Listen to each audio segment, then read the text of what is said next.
Hey everybody, this is Troy from the Do-It-Yourself World and the Off-Grid Project. What I got here today is an old Montgomery Ward vacuum, a huge yard vacuum. The engine has no spark, so when an engine doesn't have spark, I don't really mess with it for a while. It goes off to the side for later and for winter days. And the vacuum bagger attachment is missing. It's a yard vacuum, but since we need all the nutrients we can get in our soil, I don't vacuum anything up anyway. So what I'm going to do is take this all apart, and today I'm going to build a mobile gas-powered unit. I'm going to take an engine that does run, strip this down to the bare frame with the wheels, because it's a good solid platform for a motor. And I have a lot of projects that need an engine on it, a gas-powered engine for out here in the field. So it'll be nice to have a mobile gas-powered engine, and especially my buzzsaw. I've got the David Bradley on it right now, but that's temporary. I don't want to leave that on there because that's a good tool. But I am going to take this, set up an engine on it that runs with just the platform, because it's a perfect rolling chassis for a gas engine. So I'm going to strip this old thing down and get this frame set up. I've got an old table saw that I want to set up as a resaw out here. It's an antique Craftsman table saw that it's got the old cast iron engine on it, electric motor I should say, and I'm not going to be using that motor on there because who knows how many watts that beast uses.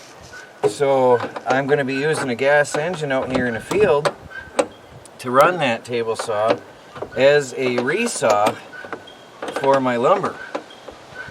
It's cheaper than running a 6-cylinder Ford engine from a truck on the sawmill. It's cheaper to run a little engine like this. So I'm just going to strip this thing down all the way. It's going to be a little bit of work. I have no idea what's going to be involved in getting this stripped down to the engine. And then I'm just going to do an engine swap on the chassis. And hopefully I'll be able to then wheel this up to anything I want to power and run it. The convenience is with the wheels sideways to whatever I'm powering, it should be easy to work with. So I've got to take all these bolts off. Anyway, we'll be back in a few minutes. I'm going to work on this and strip it down. After I got the cover off, which was easy, it was quite a job with a crowbar to pry off. There was just one nut to pry that blade off, or to take off the blade, but then I pried and pried and pried and pried and pried. I finally got that off. That was all the way on that shaft. So now I can get the engine off. The only issue I'm going to have here is the wheels are attached to the body of this, and I'm going to want to put a dry belt on here. So I might have to do some cutting and grinding to make this work for what I want it to.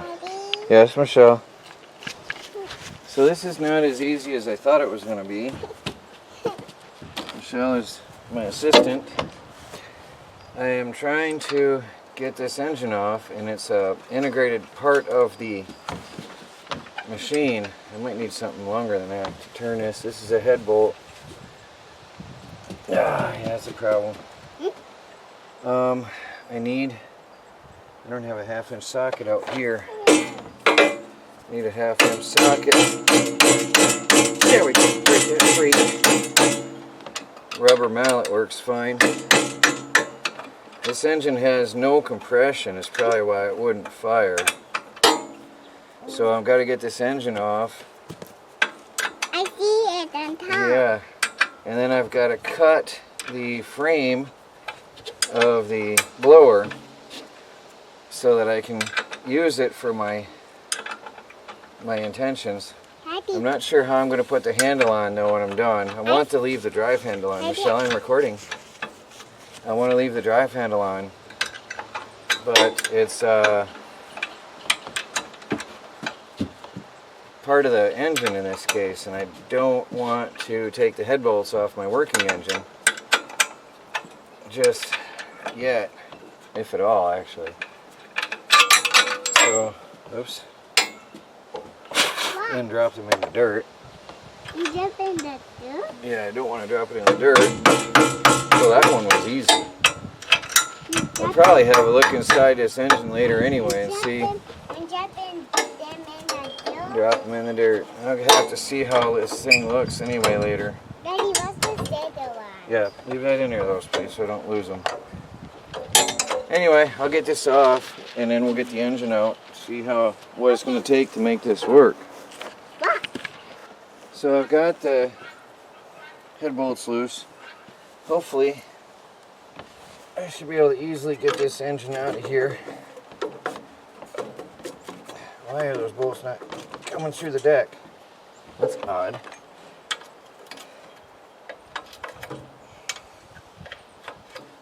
The engine bolts don't want to come up through the deck.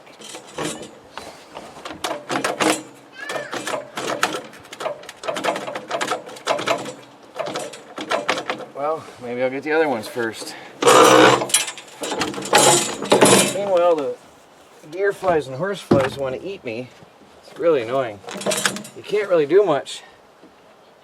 Everything takes twice as long because you're swatting at flies. I don't really want to give blood.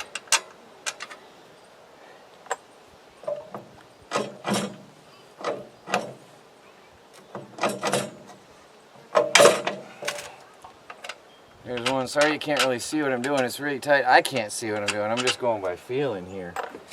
That one's off. The engine is really wobbly on there now, but this last bolt give me trouble. Come on. Oh, that's funny. Unbelievable. Why? Almost feels like there's another nut in there. No? How insane.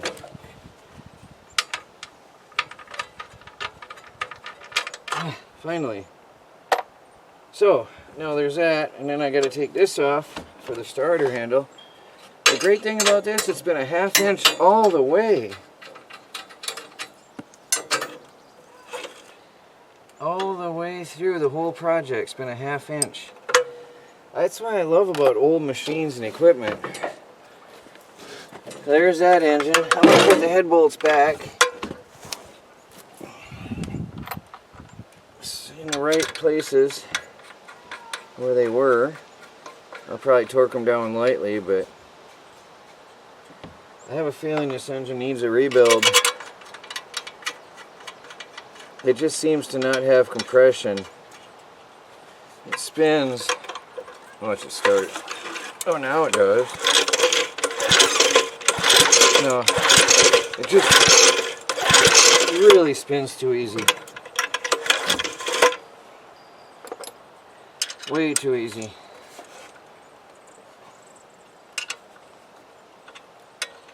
So now the big thing is going to be to get this deck freed up and I'm going to have to cut the deck. So I'm going to have to remove, I don't want to do this. I'm probably going to have to cut, I'd like to keep this metal on and keep the handle intact, but that goes to the shaft, so I'm probably going to have to take the whole handle off or cut the arms off here. I won't be using too much force on that handle. Well, let me do some thinking here. I have to decide how much I want to cut and what I want to cut. Well, I was going to get out the Sawzall and cut this, but I realized this is just folded steel. I started tapping on it with a chisel to see if I can maybe break it free, and I might be able to.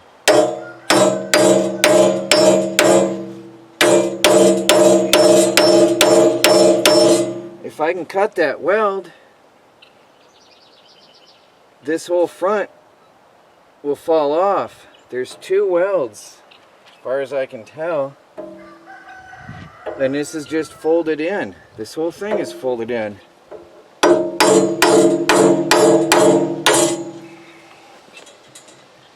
I just got to break that weld. I might have to get out the sawzall to break that weld, or a grinder. But for that I'll have to move up to the house.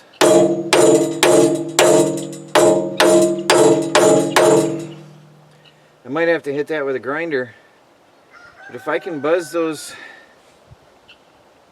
4 welds, this whole thing's going to come apart. It's just going to be that easy, I think. Then I can keep the back piece of the frame.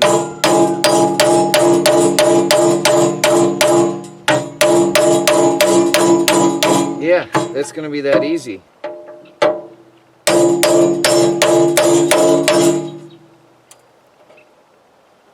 It's all folded in on itself.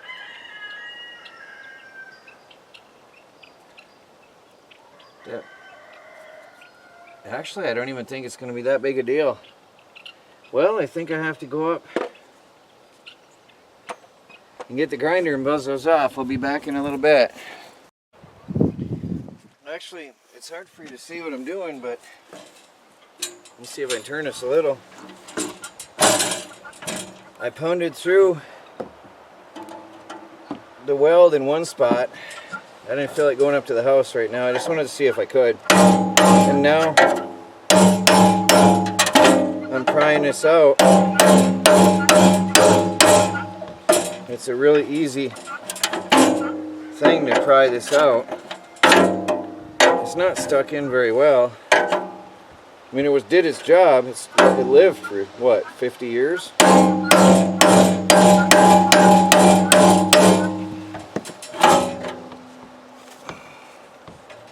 It just has a lip on there.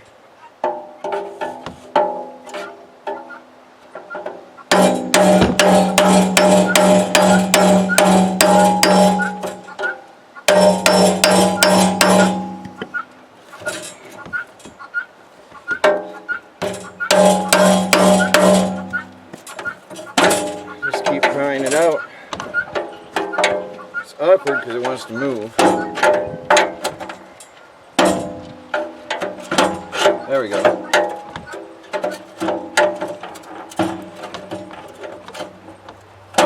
Just work that lip around all the way.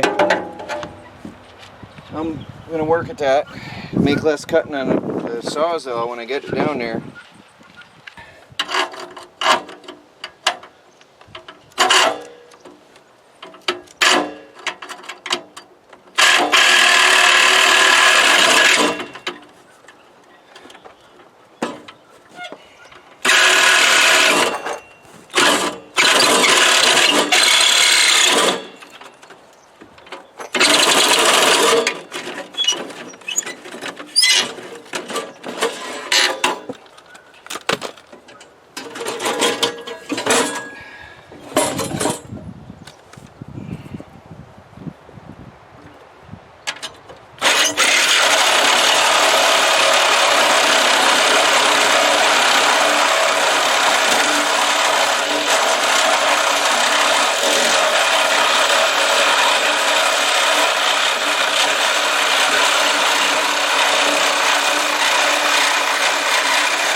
Well, I got it stripped down. 4 wheels and a motor mount. That's what I want, and a handle. A convenient handle. I just want to clean this up though. Oh, that's thick. Oh, wow.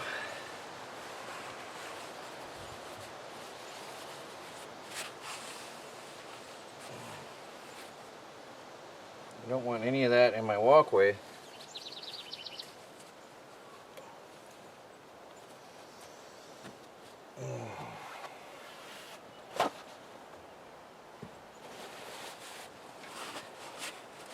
It's in really amazing shape. I found this in somebody's backyard and paid scrap for it.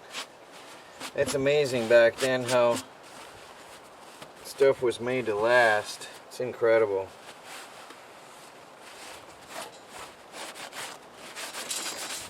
It's not even rusty. And the plastic wasn't rotted. The whole front was all plastic.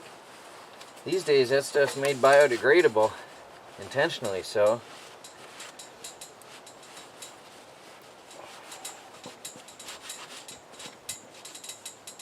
But anyway, I'll clean that up. Now I have a working engine.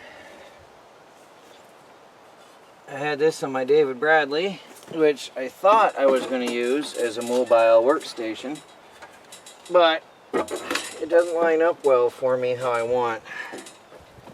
So I'm going to see if this one will work for me.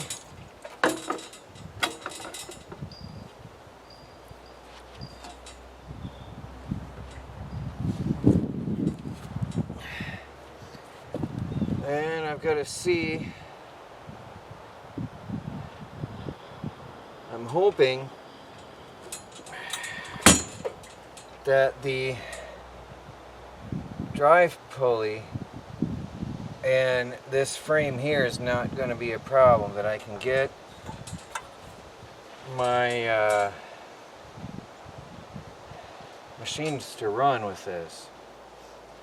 Most of the machines are going to be up at an angle away from that. You know what? I can mount 2 bolts on and drive it over and see how it looks, right? That's all I got to do. You can't see what I'm doing over here. It's just awkward angles and positions where I'm working, but, well, that's the one that didn't want to fit me last time. That hole. If I can get that in there. Oddly.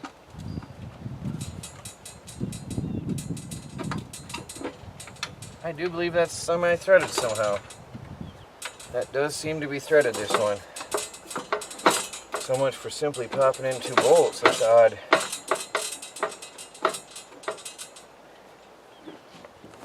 Let's try a different bolt.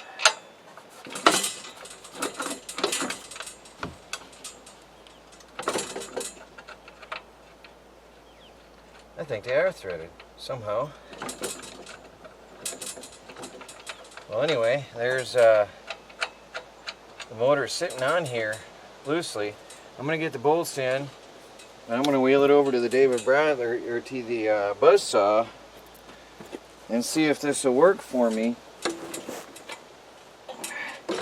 I mean, you still can't see what I'm doing, though. There's just no angle in here to get at. Oh, that one slid on.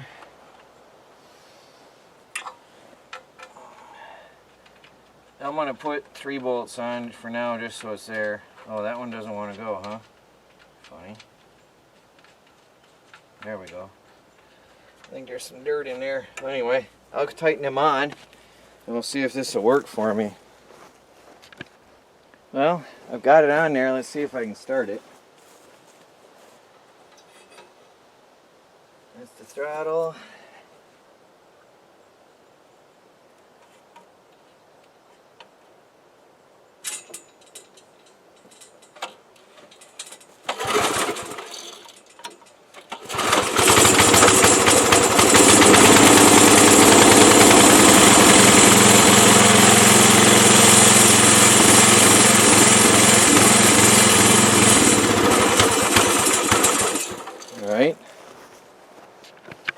Now here's what I want to run right now is a buzzsaw. There's other things.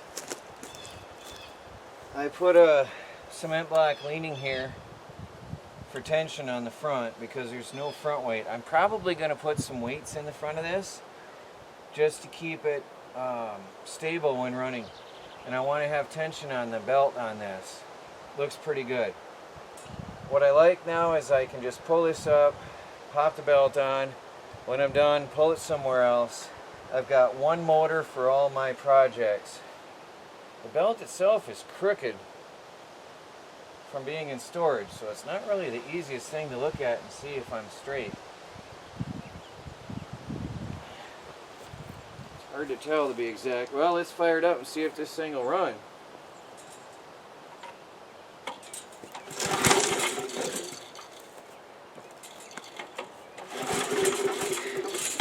It's hard to spin this up with that weight on there.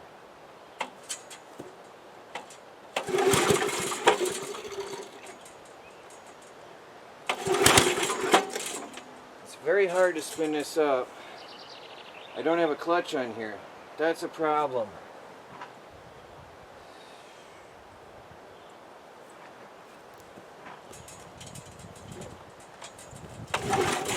I had this running before, but I had a little less tension. Maybe what I gotta do, take some tension off, get it running, and put tension on. This is my first time doing this.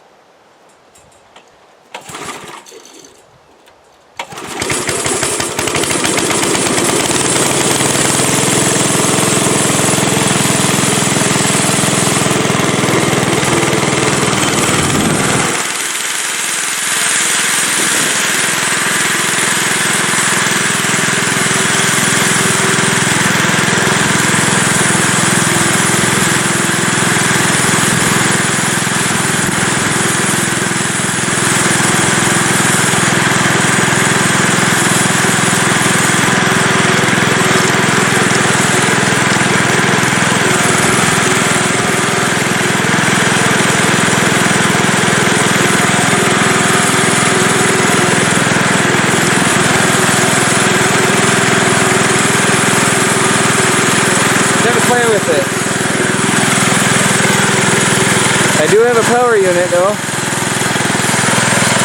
and it's running. So I'm going to have to release tension, start it, put tension on, run it. I'm going to try a couple boards. You know what? I might leave this running. Let's see what happens here. If there's enough tension.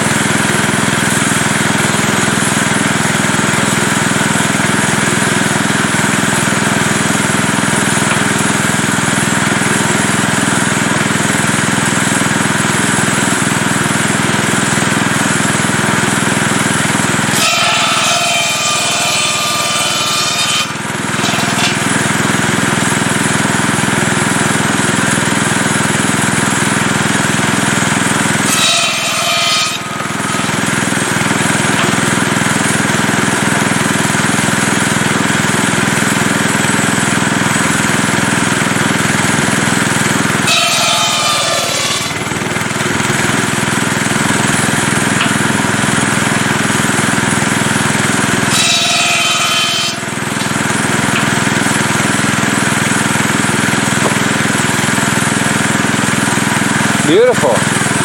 I'm happy. I like it. I like it.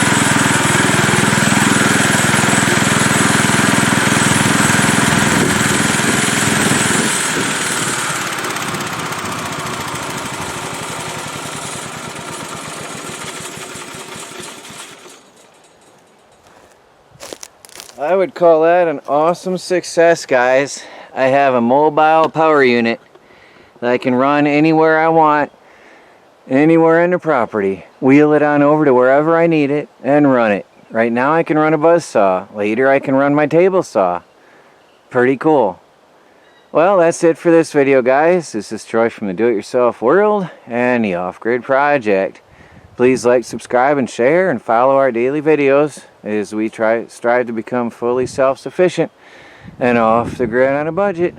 And cutting our own firewood, that's going to be self-sufficiency right there. Our own heat, portable power unit. I don't have to have multiple engines for multiple things.